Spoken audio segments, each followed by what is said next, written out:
ओम शांति। ओम शांति। आज की तारीख मुरली की है 25/6/66। प्रातः क्लास। डबल ओम शांति। एक शिव बाबा कहते हैं और एक ब्रह्मा बाबा कहते हैं। क्या कहते हैं? डबल ओम शांति। दोनों का स्वधर्म है शांत,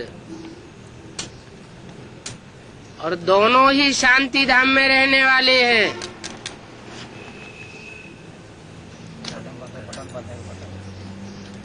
तुम बच्चे भी शांति धाम में रहने वाले हो,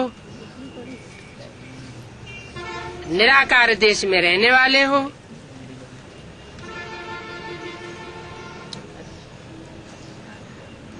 और इस देश में पार्ट बजाने आए हो, क्योंकि ये ड्रामा का रंगमंच है ना। बच्चों को ड्रामा की आदि मध्य अंत का ज्ञान बुद्धि में भरा हुआ है, ऊपर से लेकर नीचे तक।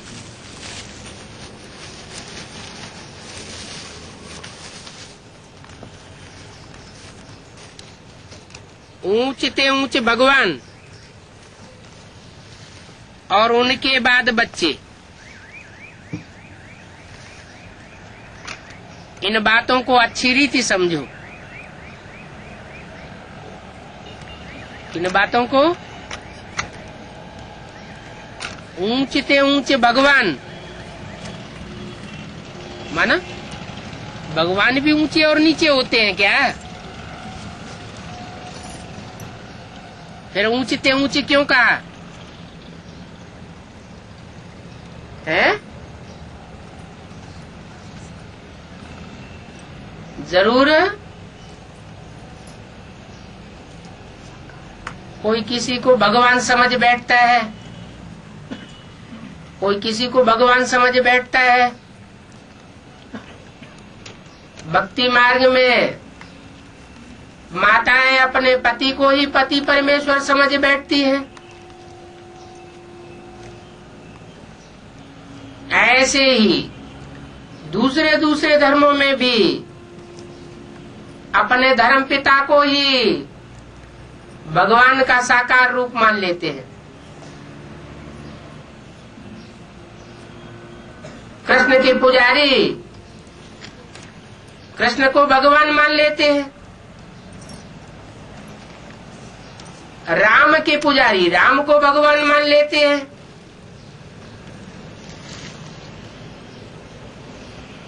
लेकिन वास्तव में ऊंचते ऊंचे भगवान है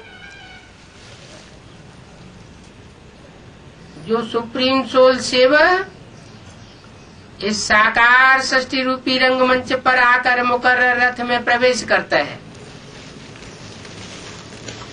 और सारी सृष्टि को पलट देता है। वो है ऊंचते ऊंच। बाद में बच्चे हैं नंबरवार।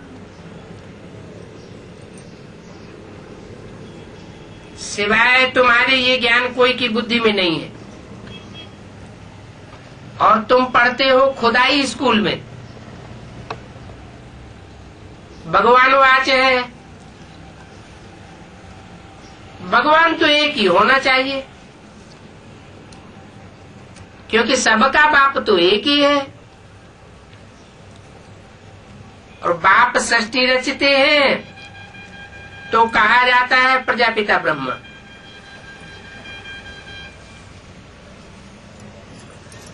इनको प्रजापिता नहीं कहेंगे।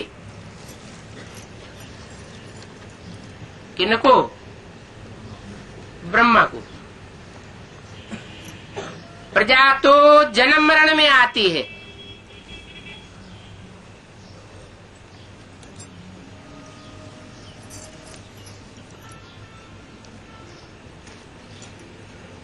आत्मा के आधार से प्रजा जन्म मरण में आती है ना।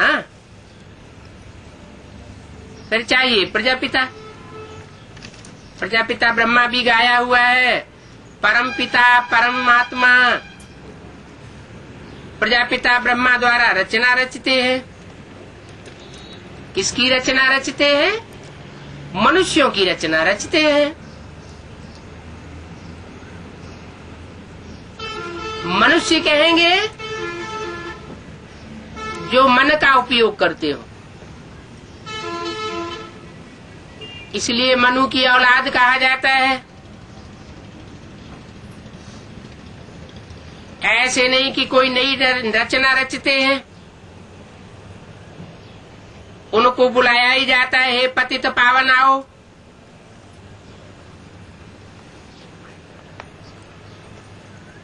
बुलाते हैं तो जरूर इस दुनिया में आवेंगे। जब दुनिया पतित बनती है और उनका अंत होता है, तब ही बाप आते हैं। आते किस लिए हैं? पतित को पावन बनाने के लिए आते हैं। तो जिस काम के लिए आवेंगे, बीच में तो वापस नहीं जावेंगे। दुनिया पतित बनती है, उनका अंत होता है, तो आते हैं। अभी तुम जान गए हो कि बाप भी आते हैं एक बार, और कब नहीं आते। लेकिन शास्त्रों में तो इतने अवतार लिख दिए हैं। ये इतने अवतार कहाँ से आए? वास्तव में वो सब हैं झूठे। भगवान तो एक ही बार आता है। उन शास्त्रों को मिथ्या ज्ञान कहा जाता है, क्योंकि शास्त्र लिखने वाले संगम युग को नहीं जानते कि कौन से पुरुषोत्तम संगम युग में आकर के वो पुरुष स्वरूप आत्मा पुरुषों में उत्तम बना करके जाती है। तो शास्त्र सब झूठे हो जाते हैं। अब उन शास्त्रों का असली सार आकर के बाप बताते हैं कि जो अनेक अवतार लिख दिए हैं, कच्छ मच्छ अवतार लिख दिए हैं, वो अपनी अपनी जाति अपनी अपनी धर्म में जो विशेष आत्माएं विशेष पार्ट बजाती है धर्म पिता के रूप में, उनको ही वो सर्वोपरि मान लेते हैं। ऐसे मिथ्या ज्ञान को कहा जाता है अज्ञान। अज्ञान को अंधेरा कहा जाता है और ज्ञान को सोझरा कहा जाता है। तुम अंधेरे में थे, तुमको तो कुछ भी पता नहीं था, न तो ऊंच से ऊंच भगवान का पता था, न उनकी बायोग्राफी का पता था। अभी तुमको सारा नॉलेज मिला है। तुम ड्रामा के एक्टर्स हो ना, तो ड्रामा के एक्टर्स को अपनी और सबकी एक्ट का जरूर पता होना चाहिए कि क्या क्या पार्ट बजाते हैं, क्योंकि वो होता है छोटा हद का ड्रामा। उस ड्रामा का तो सबको पता पड़ जाता है, लेकिन ये बेहद के ड्रामा का सबको एक साथ पता नहीं पड़ सकता। सब है नंबरवार पुरुषार्थ अनुसार। तुम भी देख करके आते हो, चाहो तो लिख भी सकते हो, याद कर सकते हो। वो ड्रामा तो छोटा सा होता है, यह तो बड़ा बेहद का ड्रामा है जिसको तुम सतयुग से लेकर कलयुग अंत तक जानते हो। अभी तुम बच्चे जानते हो, हमको बेहद के बाप से बेहद का वर्षा मिलता है। उस लौकिक बाप से हद का वर्षा, हद की प्रॉपर्टी मिलती है। बाबा ने समझाया था राजाएं जो बनते हैं वो अगले जन्म में दान पुण्य आदि करने से बनते हैं, और पिछले जन्म में जो दान पुण्य किया है उसके एवज में एक जन्म के लिए राजा बनते हैं। ये 63 जन्मों की बात है। ऐसे नहीं कि वो दूसरे जन्म में भी राजा बनते रहेंगे। एक जन्म में पुरुषार्थ करते हैं तो अगले जन्म में प्राप्ति करते हैं, लेकिन सब तो पुरुषार्थ नहीं करते, सब तो राजा नहीं बनते। इस सृष्टि में तो 500-700 करोड़ मनुष्य आत्माएं हैं। वास्तव में राजा बनने का पुरुषार्थ वो ही करती है जिन्होंने परमात्मा बाप से संगम युग में राजयोग सीखा है। राजयोग सीख करके इंद्रियों को कंट्रोल किया है, मन को कंट्रोल किया है।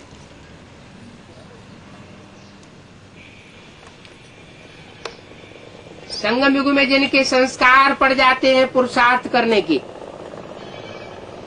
जैसा जैसा तीखा पुरुषार्थ वैसा वैसा तीखा राजा बनता है।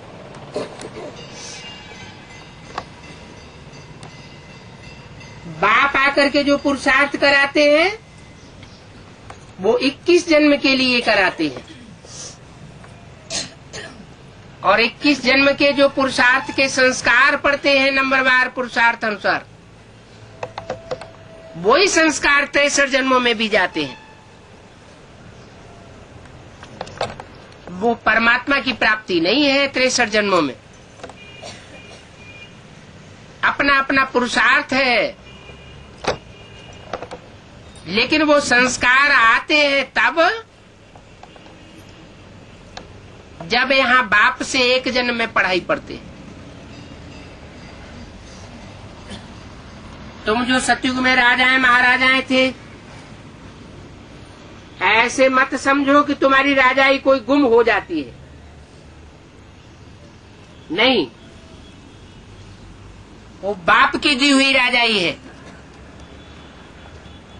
अनेक जन्म की प्राप्ति कराते हैं। फिर जब भक्ति मार्ग होता है उस समय भी जो जास्ती दान पुण्य करते हैं तो वो फिर राजाई में जाते हैं। ये जास्ती दान पुण्य करने के संस्कार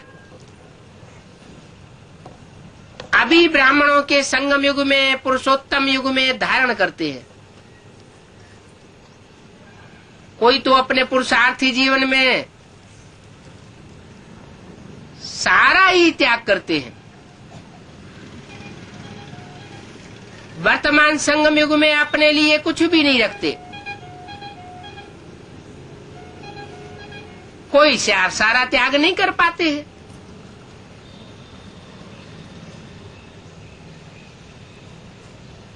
जो त्याग नहीं कर पाते हैं वो फिर संस्कार ले जाते हैं। द्वापर युग में वही संस्कार फिर इमर्ज होते हैं, तो एक जन्म में राजा बनते हैं, अगले जन्म में फिर पुरुषार्थी बनते हैं। इसलिए कहा जाता है तप कर राज और राज कर नरका,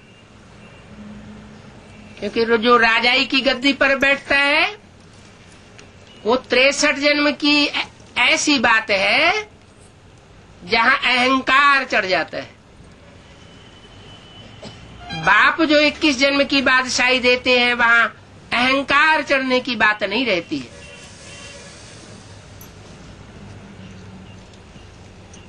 वो होते हैं विकारी राजाएं, और सत्युग त्रेता में होते हैं निर्विकारी राजाएं। तुम जो पूज्य थे तो फिर पुजारी बन जाते हो। वो होता है अल्पकाल का सुख। दुख तो सिर्फ अभी होता है जब तुम तमो प्रधान बने हो। कब बने हो तमो प्रधान? कलयुग में आकर के अंतिम चरण में तुम तमो प्रधान बनते हो। जब रजो प्रधान हो तो इतना दुख नहीं होता है। जब इतना दुख नहीं होता है तो उस समय रावण को जलाते भी नहीं है। जब जास्ती दुख बढ़ जाता है, कोई सहन नहीं कर सकते हैं, तो दुख देने वाले का पुतला बना करके जलाते हैं। तो बच्चों को बुद्धि से काम लेना है कि देखो रजो प्रधान में भी हमको कितना सुख है। वहां कोई लड़ाई झगड़े आदि की बात नहीं होती।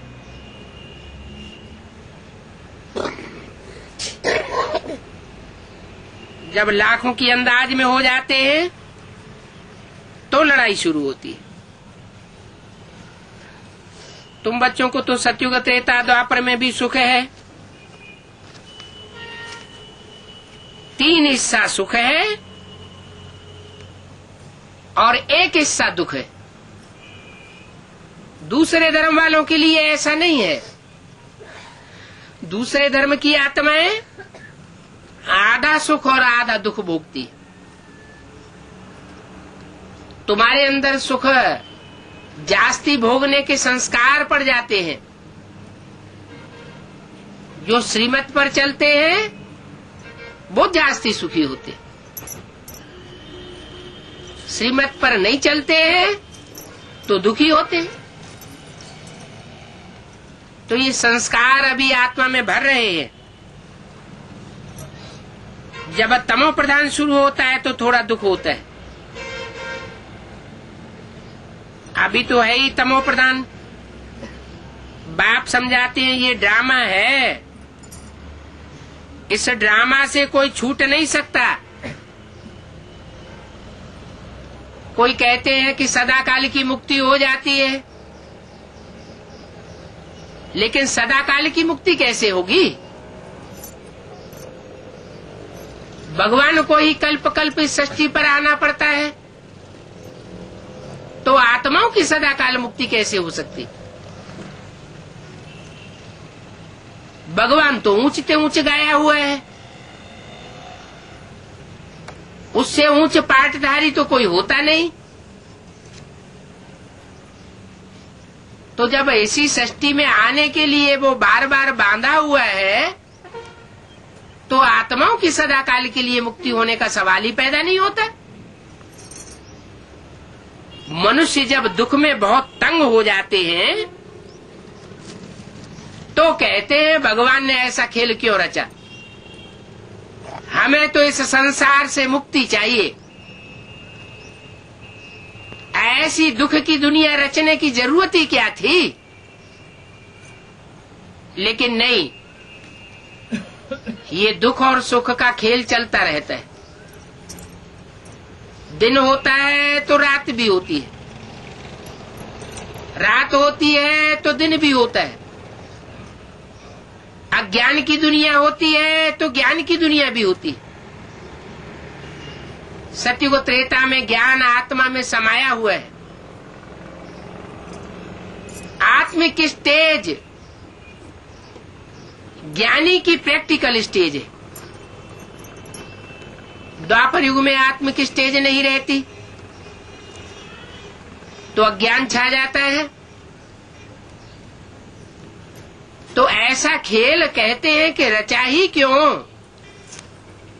जो अज्ञान छा जावे। मनुष्य इतना दुखी क्यों हो जाता है? अगर ये दुनिया रचे ही नहीं तो दुनिया ही नहीं होती, कुछ नहीं होता। बाप कहते हैं रचयिता है तो रचना भी तो है ना। बच्चे जानते हैं नई दुनिया सो पुरानी दुनिया होती है। ऐसी तो दुनिया में कोई चीज नहीं है जो नए से पुरानी न होती हो। चाहे मनुष्य हो, चाहे जानवर हो, चाहे पशु पक्षी हो, चाहे पहाड़ हो, चाहे नदियां हो, दुनिया की हर चीज सतो प्रधान से तमो प्रधान की ओर जाती है, चार अवस्थाओं से गुजरती है। मनुष्य जीवन के भी चार काल हैं। बाल्यकाल सबसे अच्छा माना जाता है, कोई चिंता नहीं होती है। नौजवान होते हैं तो थोड़ी चिंताएं बढ़ती है, परिवार बढ़ता है। वानप्रस्थ अवस्था होती है तो और ही चिंताएं बढ़ जाती हैं। वृद्धावस्था आने पर समझते हैं अब तो सन्यास हो जाना चाहिए, लेकिन बुद्धि का सन्यास होता नहीं है। ये कौन सी युग की बात है? ये कलयुग की बात है। कलयुग में सन्यास लेने के लिए और दिलाने के लिए और सन्यास सिखाने के लिए शंकराचार्य को आना पड़ता है, क्योंकि सन्यासी अपन को समझते हैं कि हम सुखी हो जाते हैं घर घाट छोड़ने से, लेकिन बुद्धि से तो नहीं छोड़ पाते। बुद्धि से याद आता रहता है तो सुखी कैसे हो सकते हैं? अभी बाप आकर के हमको बेहद का सन्यास सिखाते हैं कि घरगस्थ में रहो, और घरगस्थ में रहते हुए भी, इंद्रियों से कर्म करते हुए भी बुद्धि से उपराम हो जाओ। तो ये ऐसे नहीं है कि दुनिया रची ही क्यों, किसने ये सब खेल रचाया? कहते हैं ना, खेल तो किसी ने रचाया नहीं, ये तो बना बनाया ड्रामा है।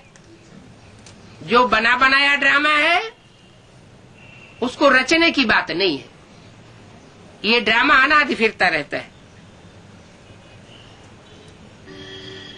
बच्चे जानते हैं नई दुनिया सो पुरानी जरूर होती है, उनकी डिटेल भी बताते हैं। सतयुग से कलयुगांत तक कैसे कैसे चक्कर फिरता है। बाकी थोड़े रोज हैं,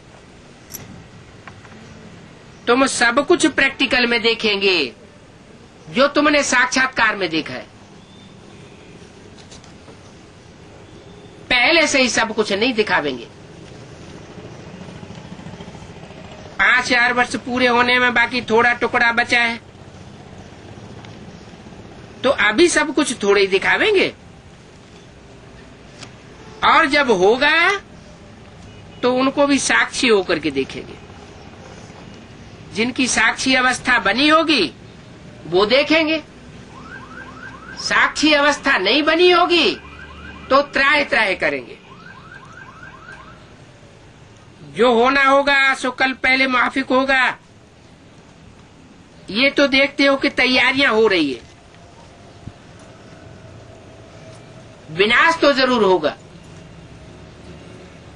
सारी तैयारी हुई पड़ी है, बाकी क्या नहीं हुआ है?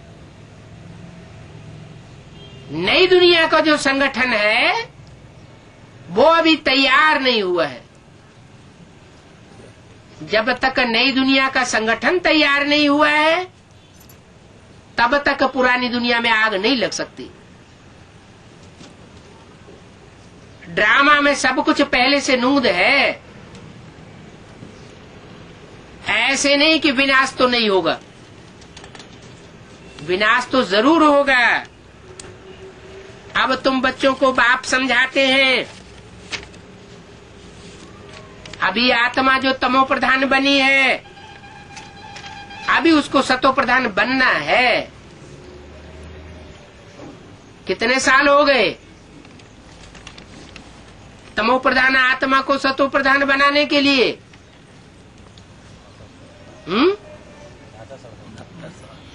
69 साल हो गए। 68-69 साल में अभी तमो प्रधान आत्मा सतो प्रधान नहीं बनी, तो आगे बन जाएगी क्या?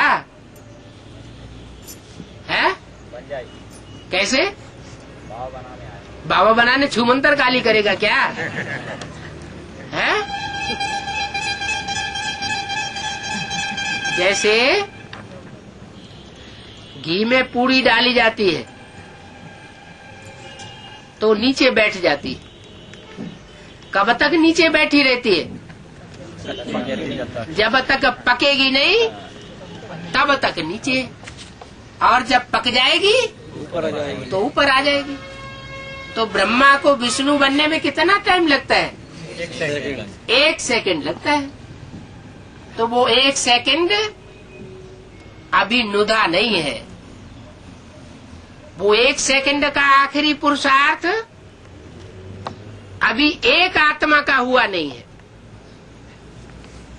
जिसके लिए बोला है एक के पतित बनने से सब पतित बन जाते हैं, और एक के पावन बनने से सब पावन हो जाते हैं। तो वो एक कौन है? हैं? एक वो कौन है जिसका इतना महत्व है? हैं? राम बाप है? हैं? राम बाप के लिए कहा है ये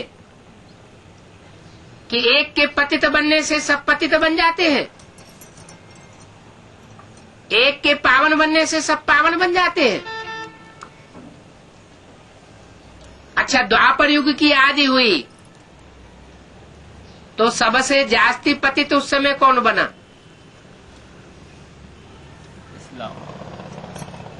इस्लाम धर्म में जो आत्मा कन्वर्ट हुई, इब्राहिम जिसमें प्रवेश करता है, वो सबसे जास्ती पतित बन जाता है। तो उसमें इस्लाम धर्म की सोल प्रवेश करती है। लेकिन कलयुग के अंत में आकर के सबसे जास्ती पतित कौन बनता है?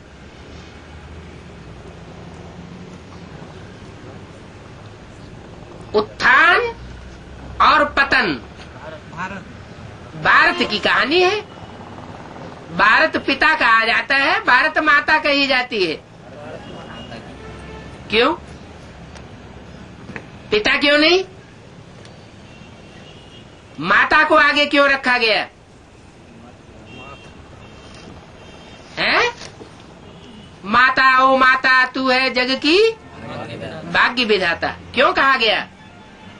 भाग्य विधाता तो भगवान होना चाहिए, क्योंकि माता धरणी कही जाती है।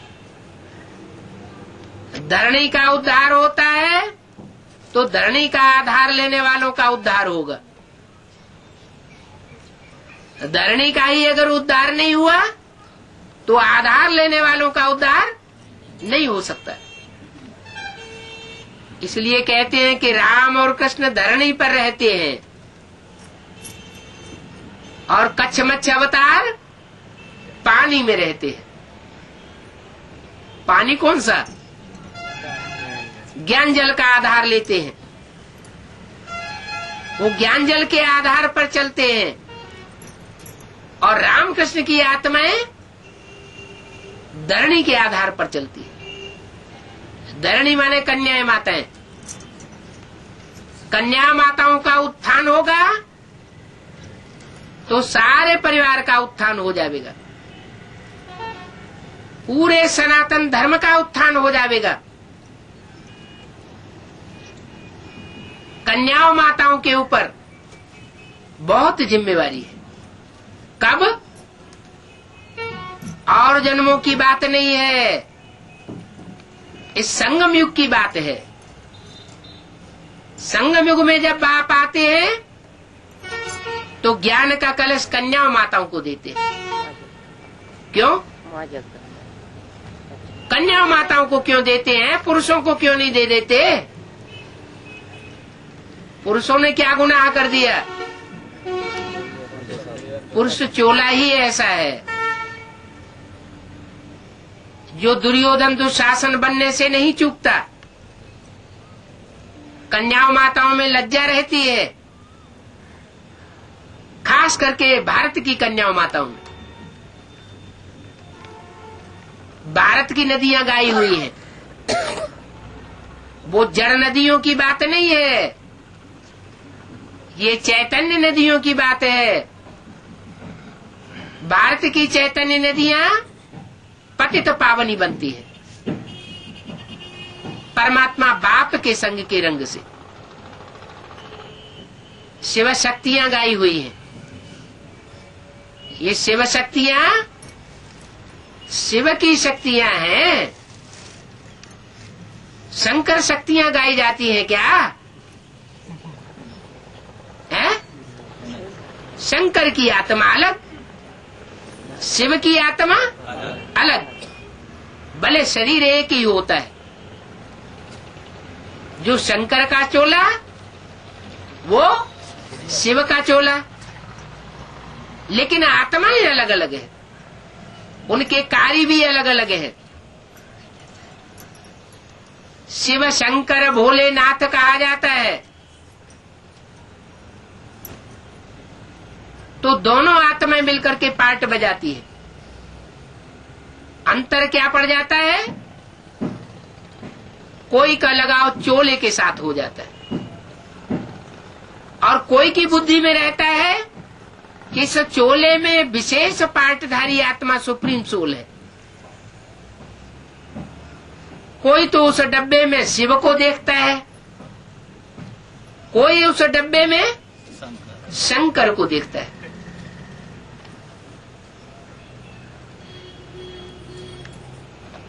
तो शंकर हो, ब्रह्मा हो या विष्णु हो, ये तीनों ही देवताओं में श्रेष्ठ देवता तो बनते हैं, वो भी लास्ट में जब रिजल्ट निकलता है। लेकिन ये तीनों ही त्रिदेव 33 करोड़ देवताओं के बीच में 63 जन्म लोड़े खाते रहते हैं। इनकी कोई वैल्यू उतनी नहीं है, सुप्रीम सोल की ही वैल्यू है, लेकिन वो निराकार है, अजन्मा है। उसकी वैल्यू को पहचाना नहीं जा सकता जब तक कि वो किसी साकार तन में प्रवेश न करे। इसलिए ये मजबूरी है क्या सुप्रीम सोल की? क्या मजबूरी है कि उसे पतित कामी कांटे में प्रवेश करना पड़ता है। क्यों प्रवेश करना पड़ता है? फूलों में प्रवेश कर जाए, कोई अच्छे पवित्र सन्यासी में प्रवेश कर जाए, किसी धर्मात्मा में प्रवेश कर जाए? नहीं, पतित को पावन बनाना यही विशेषता है।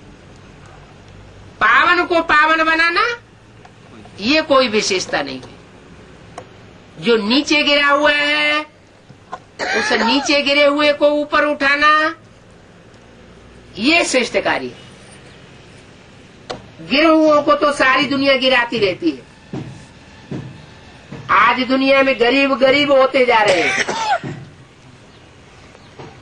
और जो धनवान है वो धनवान होते जा रहे हैं।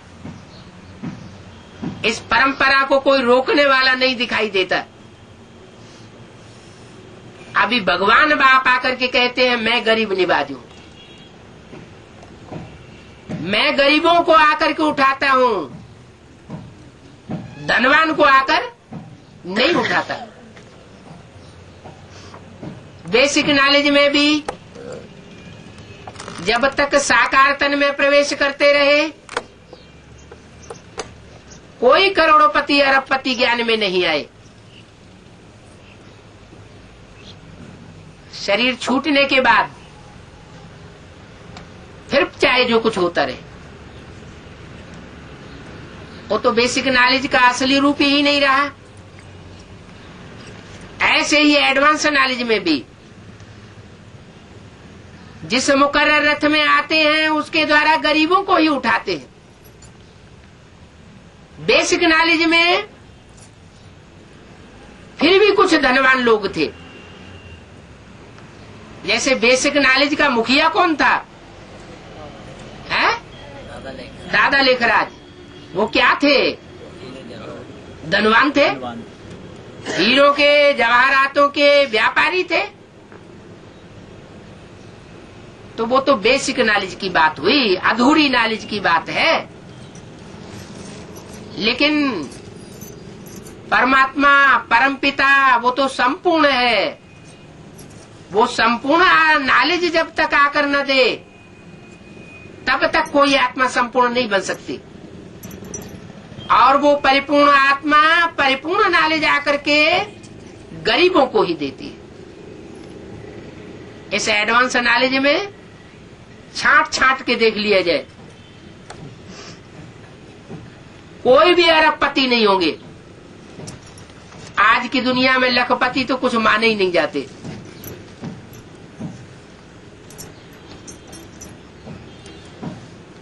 तो नीचे कोई आकर के ऊंचा उठाता है। जो बैगर बनते हैं वो प्रिंस बनते हैं यहाँ। इसलिए बैगर टू प्रिंस गाया हुआ है।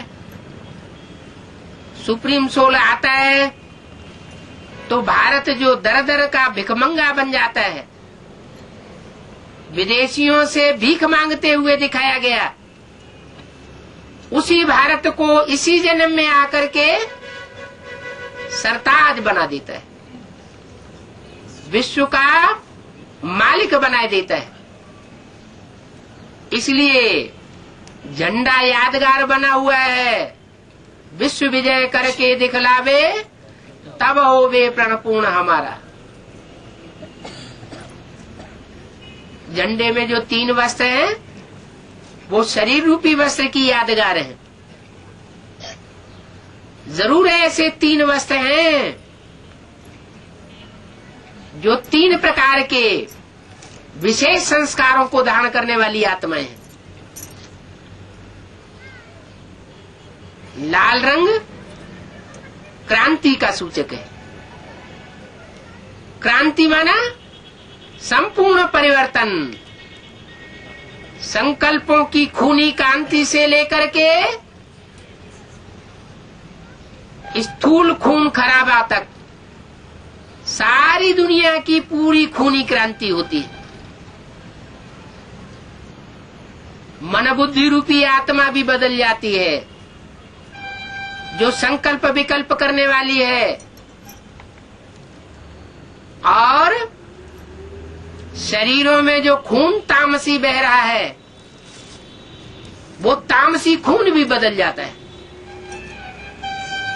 शरीर भी सात्विक बन जाते हैं और आत्मा भी सात्विक बन जाती है।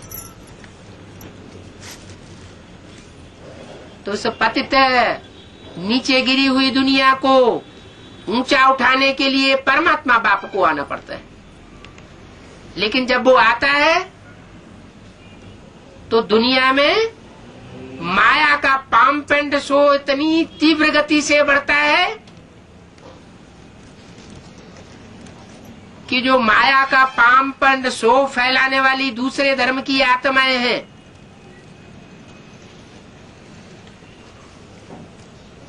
वो परमात्मा बाप को पहचान ही नहीं पाती। असली सुख क्या है उनकी बुद्धि में नहीं आता। वो भौतिक सुख को ही सब कुछ समझते हैं। बाप आकर बताते हैं कि मन का सुख ही सबसे बड़ा सुख है। मन के हारे हार, मन के जीते जीत। मन अगर कंट्रोल में कर लिया तो वाइब्रेशन कंट्रोल होने से सारी दुनिया कंट्रोल हो सकती है। मन कंट्रोल से बाहर है तो इंद्रियां भी कंट्रोल से बाहर हो जाती है। इंद्रियां वो सात्विक सुख नहीं भोग सकती अगर मन चंचल बन गया तो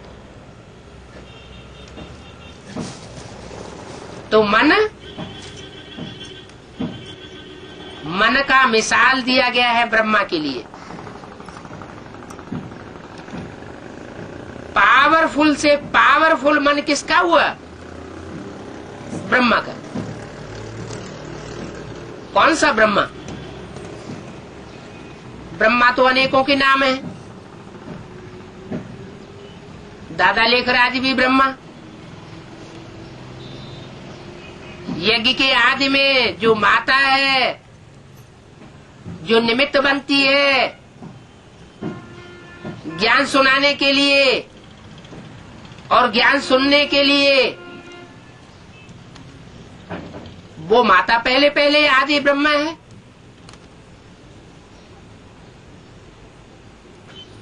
फिर ब्रह्मा का शरीर छोड़ने के बाद, इन दोनों ही आत्माओं का शरीर छूटने के बाद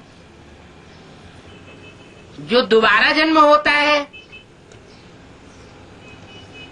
वो आत्मा भी ब्रह्मा के रूप में है, क्योंकि सुप्रीम सोल प्रवेश करता है। रुद्रमाला के सभी मणकों में प्रवेश होता है। उनमें से आदि माता भी है तो आदि पिता भी है। एक है प्रजापिता ब्रह्मा और एक है आदि ब्रह्मा। तो ब्रह्मा अनेकों के नाम हो जाते हैं, लेकिन वो कौन सा ब्रह्मा है जो पहले ब्रह्मा से विष्णु बनता है? दादा लेखराज ब्रह्मा या प्रजापिता ब्रह्मा? नहीं, प्रजापिता अकेला कुछ नहीं कर सकता, क्योंकि उसमें है सुप्रीम सोल। सुप्रीम सोल अपने को आगे नहीं कर सकता। बाप किसके द्वारा प्रत्यक्ष होते हैं? बच्चों के द्वारा प्रत्यक्ष होते हैं। बाप तो समर्थ है, तो समर्थ बाप बच्चों को पहले समर्थ बनाता है। जो कहते हैं सन सोज फादर, फादर सोज सन्स। बाप बच्चों को प्रत्यक्ष करता है, बच्चे बाप को प्रत्यक्ष करते हैं। लेकिन दोनों में पावरफुल कौन है? बाप पावरफुल है, बच्चे तो नंबरवार हैं। तो किसकी प्रत्यक्षता पहले होगी? है? बच्चों की प्रत्यक्षता पहले होगी। तो जरूर है कृष्ण बच्चा जो है वो पहले ही सृष्टि पर प्रिंस के रूप में प्रत्यक्ष होता है। वो तो नई दुनिया की बात हुई। अभी ब्राह्मणों की संगम की दुनिया में जिस कृष्ण का गायन है, जो शास्त्रों में गायन है, वो संगमयुगी कृष्ण कौन?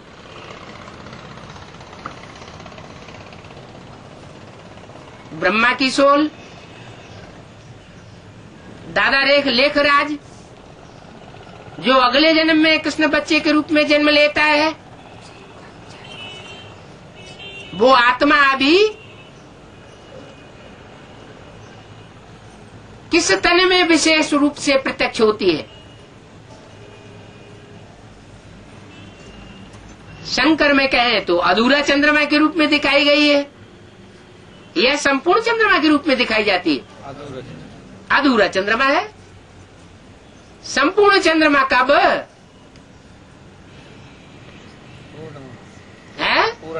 पूर्णमासी। तो जो पूर्णमासी है, एक तरफ सूर्योदय होता है और दूसरी तरफ संपूर्ण चंद्रमा अस्त होता है। एक तरफ चंद्रमा उदित होता है और दूसरी तरफ सूर्य अस्त होता है। माउंट आबू में अस्त की यादगार है। क्या यादगार है वहां? है सनसेट पॉइंट देखने जाते हैं कि वो ज्ञान सूर्य है जो बेसिक नॉलेज देने के लिए दादा लेखराज ब्रह्मा कृष्ण की सोल में प्रवेश हुआ था, वो कैसे अस्त हो जाता है। फिर वही अधूरा चंद्रमा,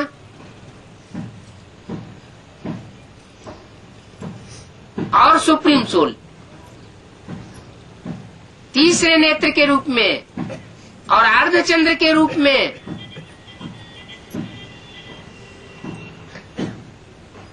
जिसे सूर्यवंशी राम कहा जाता है, राम बाप कहा जाता है, माने कृष्ण को जन्म देने वाला, उसमें प्रवेश करता है। दोनों ही आत्माएं प्रवेश करती है। ज्ञान चंद्रमा ब्रह्मा की सोल भी प्रवेश करती है। वो ज्ञान सूर्य सदाशिव शिव नेत्र के रूप में प्रवेश करता है। प्रवेश करता है, प्रत्यक्ष नहीं होता, गुप्त पार्ट बजाता है। जब तक पांडवों को प्रत्यक्ष न करे तब तक गुप्त पार्ट बजाता है। तो पहले पहले प्रत्यक्षता किसकी होती है? बाप की प्रत्यक्षता होती है या पहली रचना की प्रत्यक्षता होती है? पहली रचना की प्रत्यक्षता होती है। पहली रचना कौन है? माता। माने जो यज्ञ के आदि में माता थी, वो माता अभी दोबारा जन्म लेकर के फिर से पार्ट बजाती है एडवांस पार्टी में।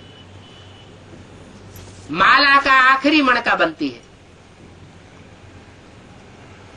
माला का आखिरी मणका और पहला मणका दोनों मणके साथ साथ होते हैं। वास्ट डिफरेंस होता है, लेकिन सुप्रीम सोल के बिल्कुल नजदीक होते हैं दोनों। ऐसी क्या बात है? दोनों सुप्रीम सोल के नजदीक क्यों होते हैं? जब एक लास्ट है और एक फर्स्ट है। नजदीक होने का कारण क्या है? हाँ, जो भी रुद्रमाला के मणके हैं 108 मणके, उन 108 मणकों में प्योरिटी की पावर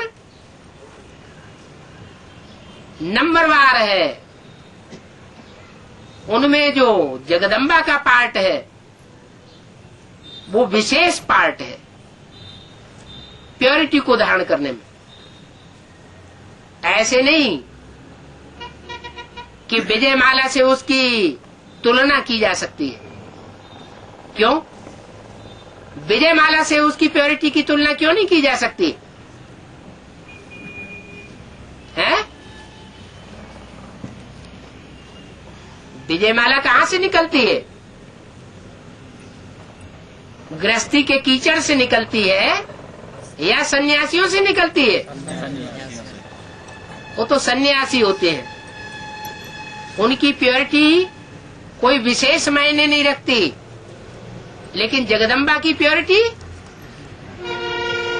एक विशेष उद्देश्य से है, जो बाप का उद्देश्य है कि घर गृहस्थ में रहते पवित्र बनना है।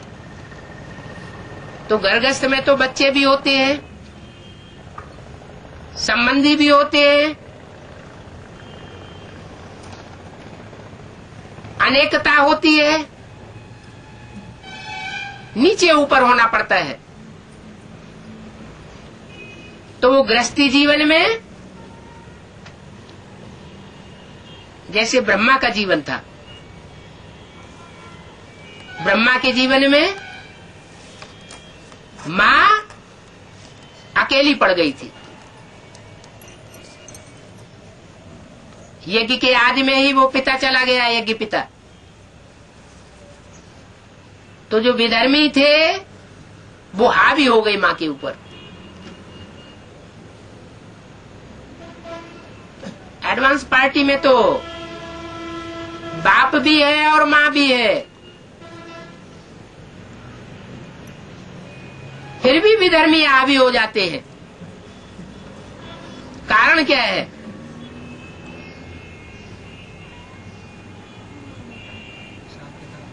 क्या हिसाब किताब है? सामंजस्य क्यों नहीं? क्योंकि कृष्ण की सोल को ब्रह्मा के रूप में जो सहन शक्ति का पार्ट बजाया था, उसके उल्टा भी पार्ट बजाना पड़ता है। बेसिक नॉलेज में सहन शक्ति की चरम सीमा पर आरूढ़ होकर के पार्ट बजाया। अब वही आत्मा आदि माता में प्रवेश करके सामना करने का पार्ट बजानी है। वो आसुरी शक्तियों का सामना करना ये शंकर का कार्य नहीं है। शंकर तो कुछ नहीं करता, क्योंकि उसमें तो शिव है। शिव को तो अकर्ता कहा जाता है। इन आसुरी शक्तियों का मुकाबला कौन करेगा? जगदम्बा करेगी। जगदम्बा भी इंस्ट्रूमेंट है। वास्तव में कौन सी आत्मा करेगी? ब्रह्मा की सोल करती है। जगदम्बा है शरीर और आत्मा है कृष्ण की सोल, दादा लेखराज ब्रह्मा। तो वो सामना करके, मुकाबला करके आसुरी शक्तियों को ध्वस्त करती है।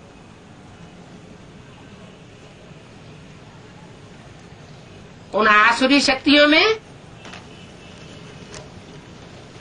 सब पुरुष आ जाते हैं।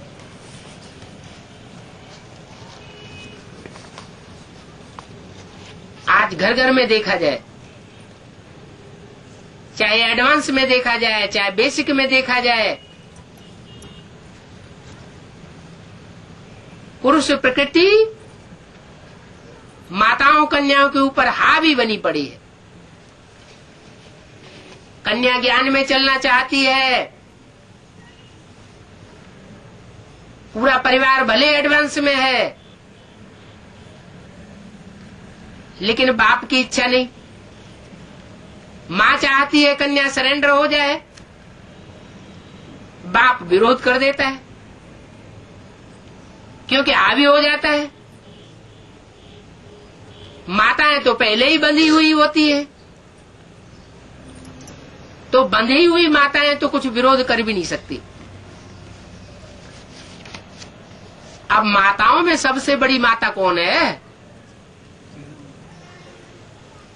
तो जो सबसे बड़ी माता का पार्ट बजाती है, उसकी स्थिति और माताओं के मुकाबले ऊंची होगी या नीची होगी? इसलिए बोला है गीता पूरी ही खंडन की हुई है।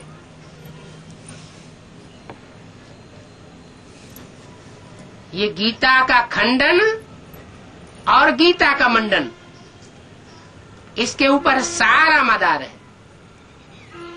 गीता कहो, प्रकृति कहो, जगदम्बा कहो, दिल्ली कहो, इसलिए बोला है दिल्ली का परिवर्तन सारे विश्व का परिवर्तन। दिल्ली का सुधार सारे भारत का सुधार कहा जाता है। दिल्ली एक ऐसा शहर है जिसकी गोदी में दुनिया के सब धर्म पले हैं। सब धर्मों ने उस गोदी में राज्य किया है। ये भारत देश की राजधानी है। राजा की धारणा शक्ति है। ये धारणा शक्ति अगर नीचे गिरी रहेगी तो स्वर्ग का राज्य नहीं स्थापन हो सकता।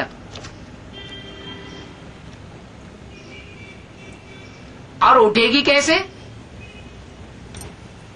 पुरुषों ने तो गिराया, उठेगी कैसे? ज्ञान सुना करके नहीं उठेगी। क्या? धारणाओं का पाठ पढ़ाने से नहीं उठेगी,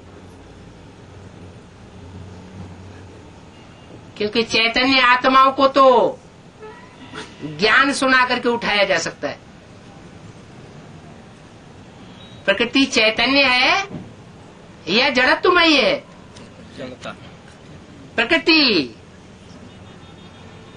प्रकृति के 5 तत्व जिनसे प्रकृति का संघात बनता है, वो जड़ है या चैतन्य है? ज्ञान कौन समझता है ज्यादा? पुरुष समझता है या स्त्री ज्यादा ज्ञान समझती है? ज्ञान की गहराई में जास्ती कौन जाता है? पुरुष वर्ग जाता है ना। पुरुष माना चैतन्य, प्रकृति माना जड़त्व। जहाँ जड़त्व होता है वहाँ कुछ न कुछ हठबाधिता आ जाती है। इसलिए ब्रह्मा को कौन सा रूप दिया है? नंदीगण, बैल का रूप दिया है। बैल माना अड़ियल, कोई न कोई बात में अड़ जाता है, कोई न कोई ज्ञान का पॉइंट मिस हो जाता है। जिस ज्ञान के पॉइंट के मिस होने के कारण सारा बिगड़ जाता है। अभी गीता का भगवान ये साबित कैसे हो? ब्रह्मा की सोल, चाहे जगदम्बा की सोल, माना दादा लेखराज की सोल हो, चाहे जगदम्बा की सोल हो, दोनों की बुद्धि में जब तक ये बात नहीं बैठती कि गीता का भगवान आखिरी कौन, साकार स्वरूप कौन, प्रैक्टिकल स्वरूप कौन, तब तक दुर्गति हो रही है। ये गीता का भगवान का पॉइंट बहुत क्रांति करने वाला है।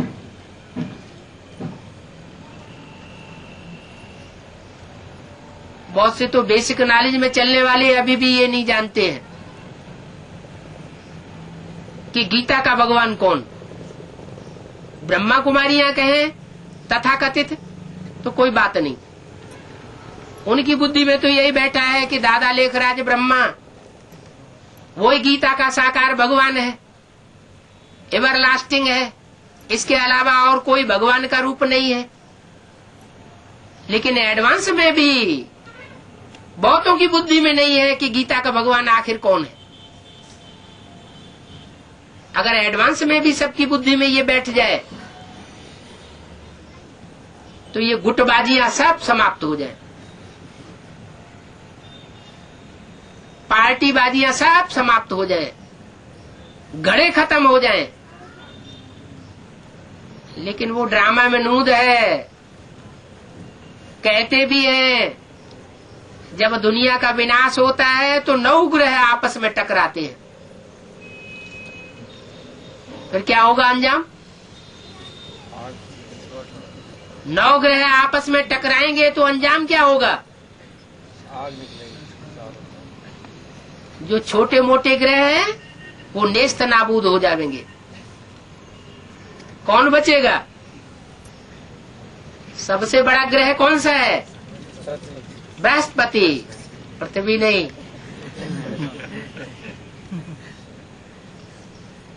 तो जो ज्यादा पावरफुल होगा वो बचेगा, और जो कमजोर होंगे वो सब टूट जाएंगे। जिसमें जास्ती सहन शक्ति होगी वो बचेगा। तो 9 धर्मों में सबसे जास्ती सहन शक्ति का परिचय किसने दिया? सूर्य ने दिया, चंद्रमा ने दिया, इस्लाम ने दिया, बौद्ध ने दिया, किसने दिया है? ज्ञान चंद्रमा ब्रह्मा ने दिया। तो जब विनाश होगा तो दुनिया में या तो बहुत ही सहनशील बचेंगे या तो बहुत ही पावरफुल बचेंगे, सामना करने वाले। बाकी सब खेल खलास हो जाएंगे। ओम शांति।